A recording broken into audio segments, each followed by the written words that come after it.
जी sir, पुन्हा एकदा मी तुमच्याकडे येते. एकूणच पाकचं नेतृत्व आणि लष्कराचा इतिहास यासाठी मात्र आपण तीन दृश्य या स्क्रीनवर पाहतोय. पाकिस्तानच्या उमरकोटमध्ये स्फोट झालेला आहे, पाकिस्तानच्या सियालकोटमध्ये स्फोट झालाय आणि पाकिस्तानच्या गुजरावालमध्ये सुद्धा स्फोट झालेला आहे. पाकिस्तानमध्ये एकूण 10 शहरं, महत्त्वाची जी 10 शहरं आहेत त्यामध्ये 12 स्फोटांची मालिका या ठिकाणी पाहायला मिळत आहे.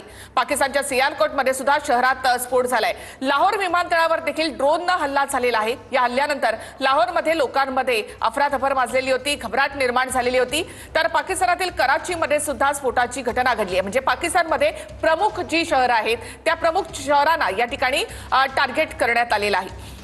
सती सर, मी पुन्हा एकदा तुमच्याकडे येते. ही पाकिस्तानमधली 10 प्रमुख शहरं आहेत ज्या ठिकाणी ड्रोननं हल्ला करण्यात आलेला आहे. कराची आहे, लाहोर आहे, ज्या ठिकाणी आपण रात्रीच्या वेळेला जो मिसाईलनं हल्ला केला होता, अशी काही शहरं आहेत की ज्या ठिकाणी दहशतवादी कारवाया सुरू होत्या, अशा ठिकाणी आपण हल्ला केला होता. मात्र आज जी स्फोटांची मालिका या ठिकाणी सुरू आहे त्यामुळे पाकिस्तानमध्ये सध्या अफरातफरी पाहायला मिळते. मात्र एकूणच पाकिस्तानचं नेतृत्व असो, पाकिस्तानचं लष्कर असो, आतापर्यंतचा त्यांचा इतिहास आपण पाहिलेला आहे की कांगावा मोठ्या प्रमाणामध्ये पाकिस्तानमध्ये केला जातो आणि बोट हे भारताकडे केलं जातं.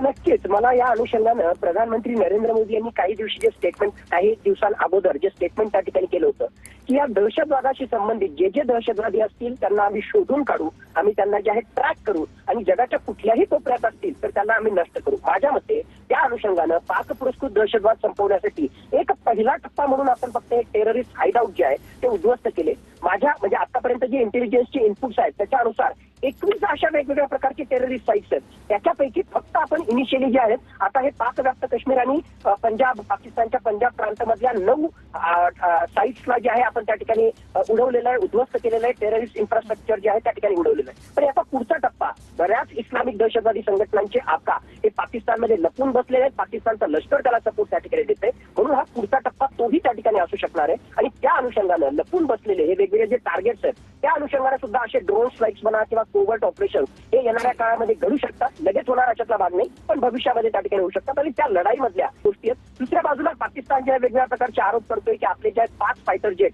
इंडियन फायटर जेट त्या ठिकाणी पाडले, एवढंच नाही